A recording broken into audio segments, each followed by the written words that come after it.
So what's up mga kabuang? Today is another day, another slay. Welcome to my channel.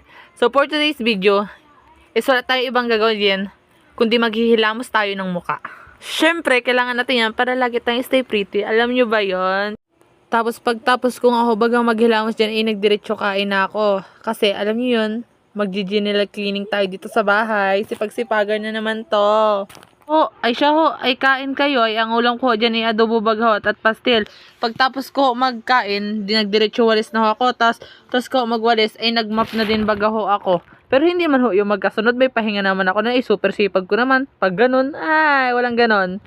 Ay dyan bagaho, ay ako inatawanan nila mama, at habang ako'y nagamap, ay ako'y nagasasayaw, oh. Di mali na naman sa kabuangan. Ay syempre, kabuang nga, diba? Ay, si Bubo na naman, ay. Ay habang ako gahoy nagamap dyan, biglang may dumating na Shopee. Ay tamo, may order pala. Uy, saan tayo kukuha ng pambayad niyan? Ay, aroy! Charot lang ho mga kabuang. Ayaan baga ho, yung Shopee na yan baga ho, akala ko yung sa akin. Ayun pala ho, bagay kay mama. Ako talaga'y kinabanon at wala baga ho akong pambayad. Ay, hingi na naman kay mama. Say, walang ganon. Ay ako nga inatawa na nung magsashapi at sabi sa akin nung magsashapi, ay nag-video pa, ay hindi man ho ikaw inabidyohan ko, ay charot.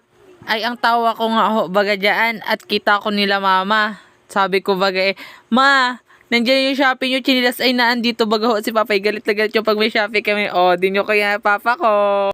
Ayos lang ho yun at hindi naman nagalit kanina si Papa, akala siguro sa akin. Tapos yun ho, pagkatapos ko mag-map dun sa terrace namin, nagpunta na ho ako doon sa may malapit sa kusina namin. Doon ako nagmap. O, hindi nyo kaya kasipagan ko, di ba? Eh, syempre naman ho, habang wala pa tayong pasok, ay dapat tumulong muna tayo kay mama at kay papa para hindi sila mapagod. O, shoutout sa mga kabataan dyan, galaw-galaw. Ay, ginaya si Neneng B. O, hindi ganun for today's video. Ay, kailangan ho talaga natin maging masipag para pag may dumating tayong parcel, pag maghihingi ka lang mama at kay papa, bigyan kagad tayo, o diba? Di mo kinaya. Ay ngayon, hoy, tigil muna tayo sa ganda-gandahan. Ay tayo muna isipag-sipagan naman muna. Ay, sawa na sa ganda-gandahan itong taong ere. Ay pagkatapos ko nga ako mag-map dun sa may terrace, tapos sa may kusina, ay nagpasok na ako dun sa kwarto. Dun naman ho ako nag-map. Oh, super sipag na talaga ng taong ere. Ay, syempre naman ho, wala din naman ibang magawa niyan. Ay, may mapasok din naman ho yung mga iba kong kasama sa bahay. Oh, alam nga naman, tulungan niyo ako. Tulungan niyo baga ako. Ay, siya, parni ho sa bahay. At kailangan ko ng katulong. Ay, charot, eme lang ho yan. Syempre, inasanay ko na din yung sarili ko para pag nag-asawa ko, alam ko na yung gagawin ko. Walang ganun, ano ba? Ay, ayoko na, ako'y tantanan nyo na. Uy, inaway nang away. Ay pero ho, sa tunay niyan ay ako na nagareklamo na at ang alay na ho, sobra na likod ko. Ay gusto pa ho ni mama, sabi pa ho ni mama ipadalawahan ko pa daw. Ay, kubain na to pagtanda. Ay naku, hindi na tayo maganda. Ay syempre habang pag natanda dapat lagi tayong maganda. Hindi dapat lagi tayong kulubot ang mukha. Oh, para sa matatanda ho dyan, lagi ho tayong mag-stay pretty. Ay charot ho lang ho.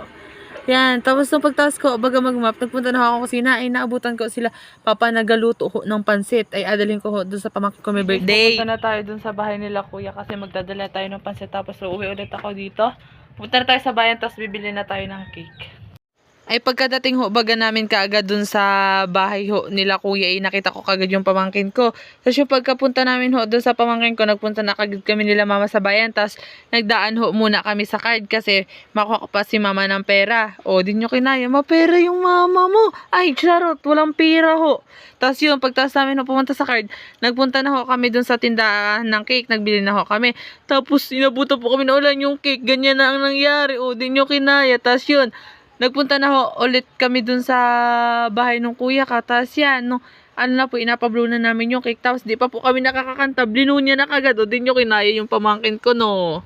Ay, dyan ho, nga bagay, maunti pala ako ang tao. Halos mga bata pa. Tapos yung mama ko at papa ko wala pa ho dyan kasi papa ho may trabaho pa. Di yun, sabi ko, Toy, tingin kayo dito nakain. So hanggang dito na lang ho. Babay ho, kain kayo. Ingat kayo palagi.